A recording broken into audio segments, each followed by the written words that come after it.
Cecil Shorts, my guy. Thanks for coming on Kickin' With Kunkel. My pleasure, man. When I texted you, did that compare to your when you got drafted in the 4th round? You know what? It was a close number 4. It was. I get it. 4th round. I mean, I understand. I get that. Do you remember where you were draft day? Do you remember that moment? Man, draft day, I was at home. I was at home with my parents, and we had like a huge draft party. And my dad, back in the day, 2011. Yeah. I think first round was. Man, is that back in the day? I guess so. According to my son. I hope not. Does he call it the 1900s too? Yes. Bro, yes. what is with that? My son acts like I'm 100 years old right now. I'm like, dude, I'm 37. I'm like, come on, man. But dang, where was I? I was at home, and my dad had a draft party Friday night, which was the 2nd and 3rd round, because we heard everything from like 3rd round to 7th round. So my dad's like, hey, we're just gonna party 3rd round on down. I'm like, okay. Didn't get a call there, and then Saturday we ended up getting a call in the 4th round. What was that moment? Because you were a kid. You went to Mount Union, by the way. Shout out to D3 athletes. Yeah. Right here. Yeah. I didn't get drafted or anything anywhere, but like, when did you know like NFL was a real possibility? Because you don't go D3 because you're a star and you're getting recruited from everybody. Yeah, so we had a guy named Pierre Garçon at University of Mount Union. He played like 12 years in the league. So I played 2 years with him, but I was behind him. Was Matt Campbell a Mount Union guy? Matt Campbell was my offensive coordinator my freshman year. That's what I thought. He was head coach at Iowa State now. Yep, knew him from Toledo. And the head coach at Toledo now, Jason Candle, recruited me to Mount Union. No doubt. Dude, this business, like the whole world is so small. It really is small. So when were you like, yeah, for sure NFL? And did anyone laugh? Like, what's that like going from D3 to NFL? That's a good question. So, like I said, Pierre got drafted, and he started playing well for the Colts, and that brought eyes to Mount Union. And the NFL is a copycat league. So, like, hey, if he's doing well in the league, like he just went to the Super Bowl with the Colts playing against the Saints, and they were like, hey, let's go back to Mount and see what else they got. And I happened to be doing really, really well, kind of breaking all of his records. And so I had 3 years without Pierre, just kind of by myself, and getting tons of targets and doing well. We were winning, of course. We went to 5 straight national championships that year. Playing Whitewater. Can't stand Whitewater. I respect him, but can't stand Whitewater. And actually, the head coach at Whitewater is the head coach at Kansas now. Lance Leopold. Kidding. Yeah, he was the head coach at Whitewater when we played against him. But yeah, man, so my junior year, redshirt junior year, I started getting some calls and stuff, and boom, boom, boom. I'm like, no, I'm coming back for my redshirt senior year. And that's when it blew up. So, like, agents were calling me, like, every other day, or Facebook then, or MySpace, or emailing, trying to get in contact with me. I'm like, this is getting crazy. And then scouts start coming to the school in the off season often. I mean, it'll be 2 or 3 scouts up at the school daily looking at me, asking questions, talking to our coaches and stuff. And I'm like, this is about to be a real thing. So I called my dad. I'm like, hey, Dad, all these agents are calling me. What do I do? He's like, give them my number. So my dad met with about 45 agents during the football season. And then he went down to 3. And then I met with the final 3 towards the end of the season. And then we ended up discussing it from there. And it was crazy. Get like an East-West Shrine All-Star Game invite, the Combine invite. It was incredible, because it's not supposed to happen to a guy at D3. Like, we pay to go to school. We pay for our cleats. We pay for gloves. Yeah. It's like we play for the love. You know what I mean? But you want the hoodie and the girl, man. Man, tell me about it. I get it. So to have the opportunity to have all these invites, and it was just surreal. And going to California and training and being at the Combine with like Cam Newton and stuff. And you probably know, you said you went D3. Like, we would play on Saturday, and then we would cheer for like Ohio State and the bigger schools. But so it's like MAC schools and D3 schools are the same way, right? So everybody at Toledo goes to the game with Ohio State hoodies on. It was the same way at D3. You can't, like, so I went to grad school at Northwestern. Like, I wear my Northwestern stuff around. I don't wear St. Lawrence University stuff. People are like, what? Don't they got a good hockey program? They're D1. Yeah. They also had other teams too, but I get that. Yeah, for sure that. So it was cool, man. It was just surreal. Like, it still to this day feels like a movie, just because Division III, you're literally playing for the love of the game. You're playing because you appreciate it, and then you realize, for me, I realized once it's over, it's over. So I'm going to play as long as I can. And I just happened to play a little longer after that, so it was pretty cool. Man, one thing you kind of glossed over is that it sounds like you really trusted your dad. You guys have a good relationship, and to go through that process where dudes are coming in to take advantage of you and they want to get fed off of your talent. Yeah. How critical was your father in that role, and just like how weird and slimy was that whole world, and was a little different for you maybe? It was definitely different, but I trust my dad in my life, man. Yeah. He's my role model. He's my road dog. I try to emulate him every single day. The impact, because he was a high school coach for 30-plus years. Those dudes do God's work. This is the first year he hasn't been coaching football, right? And he's like, man, what do I do? But the way he impacted so many different people, I literally wanted to be like him. It's me and my 6 siblings, and him and my mom, we just honor them. They're amazing. But how he handled it was interesting, because he gathered, it was him, my mom, and then he got about 6 or 7 people that he trusted that knew me well, right? Mm-hmm. Whether it was former coaches, pastors, family members, my uncles involved, and they met with each and every agent. And they had some stories to tell. People were offering this and offering that, and tickets and money, and some people presenting real professionals, some just like straight a-holes. It's just all in between.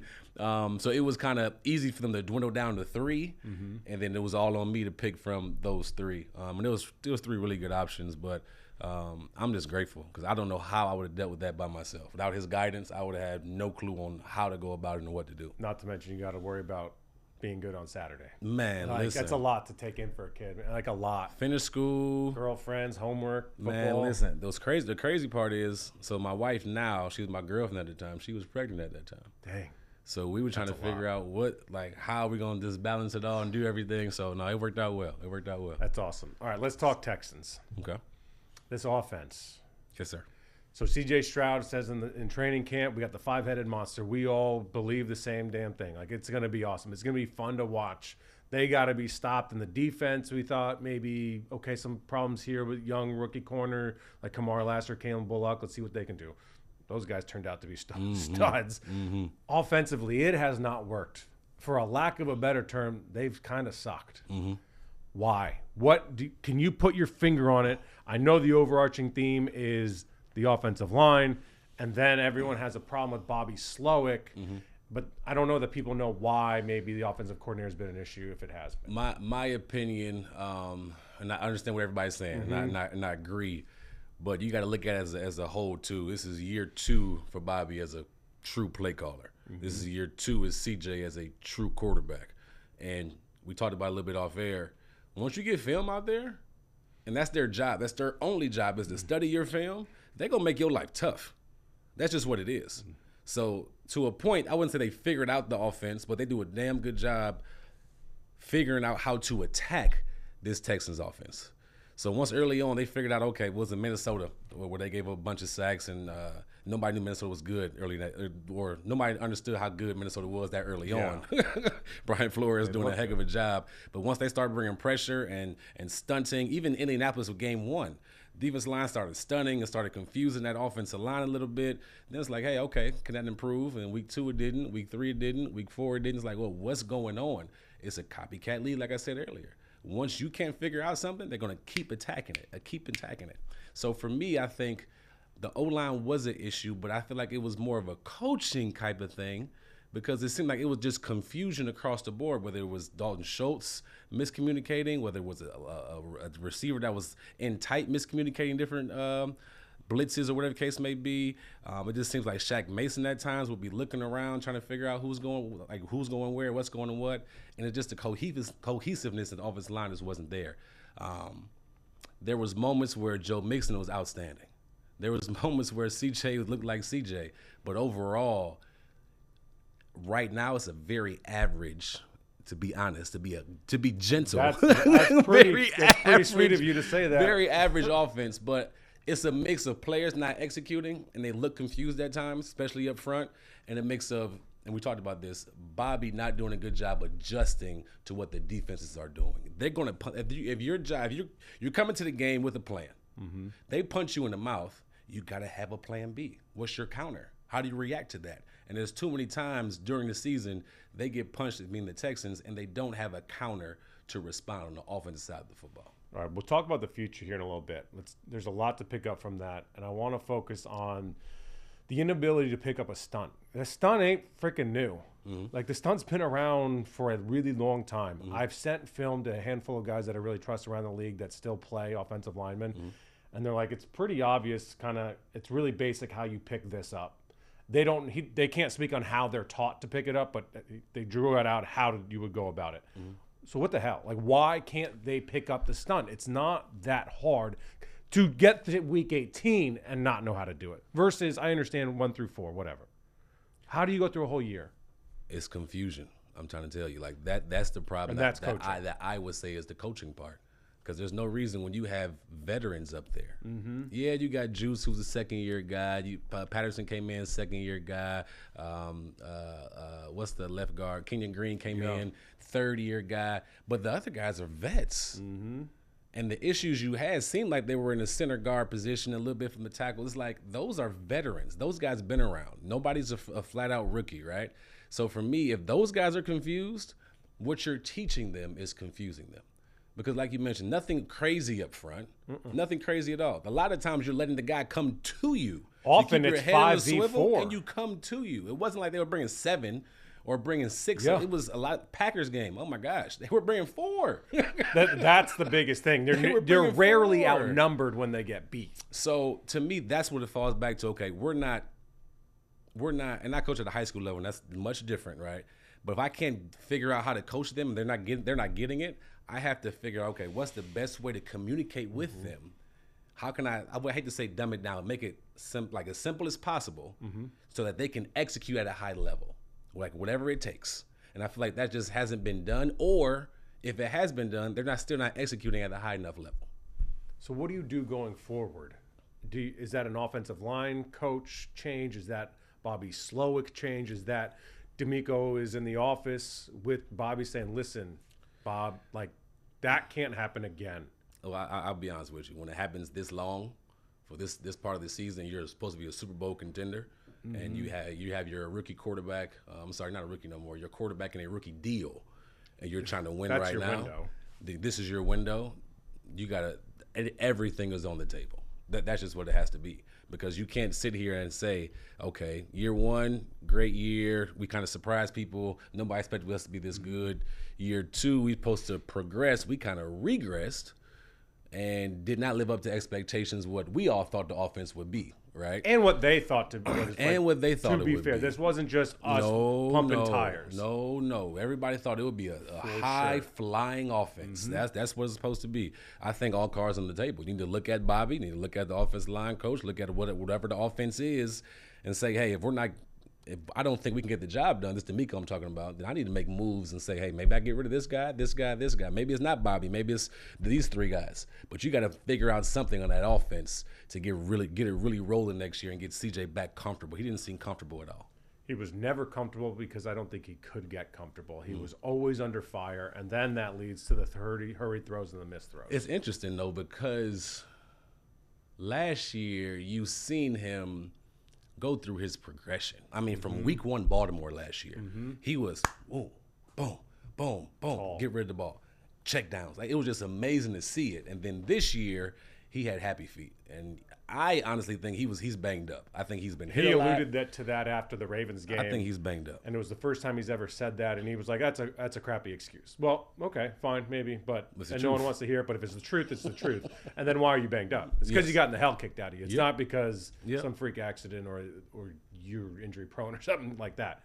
It's because everything has failed. Like, football is a very simple game in the manner of it starts up front and it starts from the inside on both sides of the ball, and you go front to back, inside to out.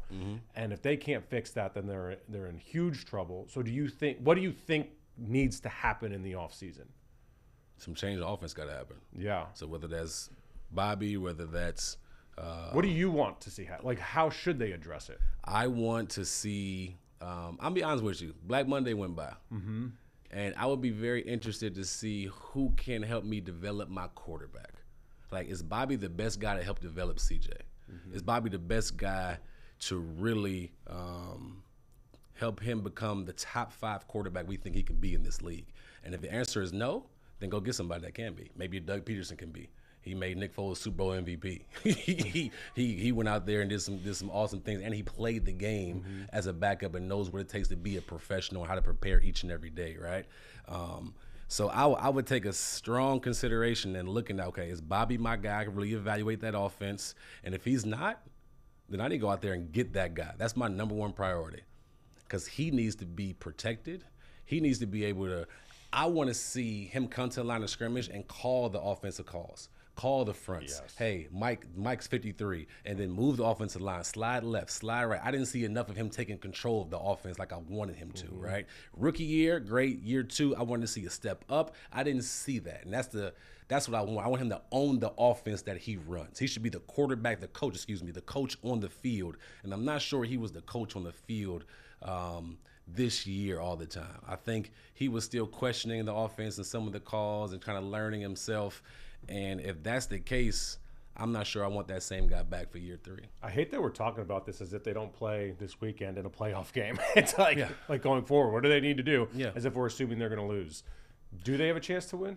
Yeah, they do. They got a chance to win. With this defense, I say they always have a puncher's chance. They got a puncher's chance. And I'll be honest with you, I like what I saw. I know it's the Titans, and I played on teams like the Titans that had nothing to play for after Week 18. Shout out Jackson. Shout out Jacksonville. It is. I don't want to act like that was, they were checked out. They were ready to go. That's just how it is. But CJ going 6 for 6, the offense for going down, making good throws, making good runs, and scoring that drive, that's a big deal going into the playoffs. Even though it was one drive, I can take that and say, okay, we can build on that going into the Chargers game. And maybe I'm just an optimist, right? But we can. I don't disagree, but here's where, our criticism isn't Bobby on script opening drive. Our criticism is any sort of adjustment throughout the game. So, okay, didn't have to see him adjust. and this is the thing, that defense is good. Chargers defense is good. They play with the mentality that I think we wish the Texans offense played with. Which is what? Physical? Physical. Okay, here's a question, and this is a hot topic in the locker room. And is this offensive line have the mentality to be an alpha offensive line? Do they want to be that? And here's why I say this. I'm not going to act like I know how to be an offensive lineman in the NFL. But when I talk to offensive linemen throughout the years in the NFL, you're talking to an offensive lineman. You know what they say. You know how they act. You know their response to questions and when they're pissed off after they lost. This is different. I don't get that vibe of I don't give a damn how I look, what I'm dressing like they're not the ugly hog mollies. No, they're not. It's the opposite. And I think when you have, especially this type of scheme, you want some dogs up front. They need to be your meanest people on the team. I always okay, he came from San Francisco, Bobby and D'Amico, right? The offensive line in San Francisco, some freaking dogs. Trent Williams? And jerks, Trent Williams? Yeah. Oh, yes, the biggest jerk. And he had a ball being a jerk. Yep. I mean, he put him in motion. That's how he put him in motion knocking somebody's head off. I'm just not sure this offensive line is made up in that way. They're more nice guys. They're pretty boys. They are. They're not nasty enough for the offensive line to really move somebody off, right? Are they good? Yes. Thompson's one of the best in the league. Can't knock that. But as a whole, as a group of offensive line, I don't think they're that nasty enough. I mean, they're soft. The way when you're on that team and you watch them play, it doesn't look like they have the desire or the will or the want to move somebody in the run game and get a 15-yard flag for pushing someone late. I don't see that. I remember watching the Green Bay game, and Joe Mixon had a heck of a game, but he earned every single run because he was getting hit in the backfield. He was making guys miss. They were in the hole quickly. It's something that if you look at the Lions and their mentality, right? If you look at, we talked about the 49ers, even look at the Vikings. It's certain mentalities that teams that the Chargers, they're going to come to town. They have a mindset. They're going to run the ball down your throat. And then from that running game, then you open up. I mean, if you have a consistent run game, then you open up the pass game with C.J. Stroud. Oh, my gosh, the play action with Nico down the field, a healthy Tank and all these guys. But that's a buy-in. Oh, my gosh. That's a mindset. It has to be a buy-in. And just I've said this before. I'm not against I'm not against a complete reshuffle of the offensive line. I think Tunsil is somebody you have to, out of respect, you have to keep. You have to honor that he's the top probably 3 tackle in the league. But everybody else, I think you in the offseason, you got to truly look at that offense and be like, hey, are you helping or hurting us? What is your attitude like towards the team? Like, what is your attitude like toward? Do you care about winning? Do you care about running the football and being physical? What is our attitude towards this? And if maybe the OC is not the guy getting it out of him. If he can't get it out of him, maybe you got to bring somebody else in. You see what I'm saying? Like, you got to really look at that offense. Because to me, the defense is carrying these guys right now, which is awesome. And I thought it would be the opposite. We all thought coming to the year, I'm like, okay, this would be the opposite. But you got to sit down and have some real, honest conversations. Who on this offensive line is worth keeping right now? Who is worth getting rid of? If they are not buying into how we want to run the ball, how we want to run the football, and you're not going to be physical and nasty and just be that dog we need, then we need to move on from you. Joe Mixon has the attitude that the offensive line should have. Because that dude, when he bailed on talking to the media after the Ravens game, which I thought I never like, because if you're a face of the team and you're a leader, you need to stand up there and you need to answer questions.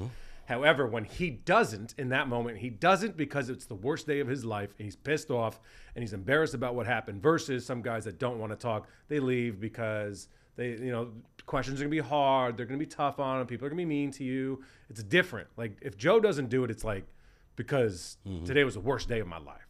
Now, I still think you should answer the questions and stay. But with that being said, he's got the mindset I wish the offensive line had. And D'Amico has that mindset with the defense. And the defense has those boys swarm, and they hit hard, and they're fun to watch. See, this is the thing. I was never, and this is why I love Aziz so much, because Aziz is going to play through the whistle no matter what. And for the most part, cleanly. Like, absolutely. On the record. Absolutely. Period. I put out a whole thing, and I'll defend this to the day I die, that mother, son of a gun, plays so damn hard, so damn physical, right up to the line. And now sometimes when you play this game that way, what's going to happen is what happened against Trevor. And you put in the same pot a late slide. You're making the predator protect the prey, which is so asinine by the NFL. I love that. Nonetheless. And I'd rather have to pull the reins back. Every tell him, hey, 100%. slow down, and then try to speed it up. What you got to do with the offensive line, right? 100%. You're telling the offensive line, let's be more physical. I don't want to have to light a fire under your ass. I want to have to turn that burner down a little bit if I have to. Like, the way they play on defense, and I'm so glad you said that. They play everybody. If you watch them, the swarm mentality that D'Amico talks about, it's alive and well on defense. Tons of guys get into the football. They're physical. Doesn't matter who's that linebacker. It could be Christian Harris. It could be Devin White. It could be Henry. They're going out there and they're competing. They're flying to the ball. They're trying to knock your head off every single time. And they're playing through the whistle. And if you want to play around that sideline, you're going to get popped. Play with them if you want to. You're going to get your butt popped. And that's from the cornerbacks. That's from the safeties. It's from everybody. And I think having that mentality on defense is amazing. But how do you get that from there to the offense? I think that's D'Amico's next step. Is, okay, you really pour a lot into that defense. How do you get that mindset into the offensive mindset? And that's where it comes to accountability for me, especially amongst the players. Because if you don't play like that on defense, you're going to have 10 other dudes about to push you up against the wall and say, listen, son, this is the way we play defense here. You either get in line or get out. On offense, I don't see that. I do not see, like, what the hell are you doing over here right now? You need to protect my blind side, or else we'll find someone who will. I don't see that type of accountability. I don't see that fire. I don't see that fervor that you see on the defensive side. When the defense comes out low and slow, D'Amico's in that ass, letting them know something needs to change right now. I don't see any change. I don't see any mental change on the offensive side. And I think that's something that needs to be evaluated too. I think and we got to be honest again, the bigger picture. This is D'Amico's second year. This is Bobby's second year. They got to grow up together. Like, that's just what it is. You have to learn. And D'Amico's doing a fantastic job overall, fantastic job on defense. But now you got to figure out a way. His challenge to himself, and I know he knows it's coming, is to, how do I get that same fire from the offense? You got Joe. Joe is that dude on defense, but do you have the coach on offense to get out the guys? Do you have other leaders on the offensive line, the quarterback, the receivers, to really get it out of them, right? I think CJ's a leader, no doubt about it. But you need all 11 guys bought in to what that mentality and culture is on the offense side of the football. Like, I'm not even sure they even understand their identity on offense. On defense, you know your identity. On offense, I don't think you know your identity yet. First of all, it's like Julius said, attitude reflect leadership, right, Captain? Captain. Okay? Who's the accountable guy? Laramie's the leader on that side. It needs to be up to him. That's just my view. Now, I'll tell you what, Laramie, he was making me upset early on, but the last 3 months, it was 2 penalties, and he's been playing lights out. So I think Laramie, well, let me ask you this. If somebody is not normally vocal, and that's not their role, do you need them to be that role, or should other guys step up? No, I don't think you have to be someone you're not comfortable being. However, as a coach, you need to know what you need in that room. You need to go find someone that needs to be that vocal guy. Whether it's your OC, your quarterback coach, you as the DC guy popping in that meeting room. Someone needs to do that. Someone needs to have that accountability. I also think in the offseason, we're also going to see about 10 linemen brought in and be like, you know what? Y'all compete for this. Oh, yes. Like, compete for the 5. Because what we had last year, well, it ain't that 5. Yes. I think it's going to be linemen. I think it's going to be receivers. I think it's going to be backup running back. I think it's going to be everywhere, honestly. Like, you need a highly competitive camp for that offensive side. There was so little. Highly competitive. There was almost no competition. In a good way in training camp. Like, we knew who the guys were. Now, unfortunately, who we thought the guys were are not the guys we thought they were. Correct. It's going to be like that scene in Batman when Joker takes that pool stick and snaps and says, y'all figure this out. Like, y'all figure it out. It's going to be interesting, man, because they got to compete. Like, you have to find, and we've been talking about offensive line, you got to find more receivers. I hate to say it about Tank. I don't think Tank will be back next year after that injury. I've talked to some people that think. I'll be honest with you right now. I had that same exact knee injury. You dislocated I dislocated my knee. And then tore ACL, MCL, I tore LCL. ACL, MCL, PCL, LCL, meniscus. I tore pretty much everything in my knee, and it ended my career. Now, I was older. I was in my later 20s, and Tank's a much better receiver than me. But just experiencing that injury, I didn't get fully cleared till almost 4.5 years later. And they told me straight up. Now, they were worried about my artery. So I had to be in the hospital for about 2.5, 3 weeks. And they were like, hey, we want to make sure. Because I was 1.5 centimeters or 2.5 centimeters from losing my leg. If I was getting my leg amputated. So when I heard he dislocated his knee, and they were like, oh, it's an ACL. I'm like, no, it's much. In my head, I'm like, it's much more than that. I didn't want to say anything because I'm like, let's just see what it says. And then eventually it came out. But normally when you dislocate your kneecap, you pretty much are tearing every single thing. So going back to my point, you got to bring in receivers, whether it's Deontay Johnson, whether it's through the draft, whether there's other guys in free agency. You have to bring guys in to compete to play outside of Nico. Because Mechie he's shown flashes, but it's been up and down. Hasn't been consistent. But you need guys to be playmakers. You need guys to come out there, and it truly has to be a competitive environment, man. That's one thing I loved about watching camp on the defensive side. Kamari Lassiter, oh my gosh, he was competing. Yes. Kalen, he was competing. Them guys went out there and competed. They didn't care. And that's the type of kid you want on the offensive side of the ball. I just feel like offense is a little behind right now, right? A little behind. If they can get it going, thinking about the future, if they can get it going, that offense and defense with that same mentality is going to be scary. D'Amico has to have some uncomfortable conversations. Yes. This offseason. Yes. Because I think he's buddies with Bobby. I think they like each other. Yes. Like they're friends. Yes. They want to see each other succeed. But you know what? Yes. You're the boss now, D'Amico. And you got to have that conversation because here's what's scary. If he keeps Bobby and it doesn't change, now you're in a situation next year where you have to fire your OC mid-season. Yeah. Are you bringing somebody in? Is it Gerard Johnson? Who's filling that gap? Well, let me ask you this. Because in my opinion, I think Bobby was brought in as a first-time play caller without an experienced offensive play caller around him, right? D'Amico was the defensive coordinator for the 49ers. So if his D coordinator, and D'Amico's all hands-on in the defense, but if something's wrong with the defense, he could go fix it. He can mentor whoever's there. Nobody's there really to mentor Bobby. So if you do keep Bobby, you got to bring somebody else in with some experience to, say, hey, we're struggling, let's try this. Hey, let's go instead of zone here, let's go power scheme, let's go gap, let's do this and that, right? To help Bobby. I feel like Bobby's by himself. He's surrounded by guys, obviously, that know the game, but have another experienced play caller with him, I think that would help him a lot if you decide to keep him. 100% couldn't agree more. And I hadn't thought about that in that regard. And I think you're spot on because when I was with the Panthers, Matt Rule came in. He hired Joe Brady out of LSU to be his OC. He had Phil Snow out of college to be his DC.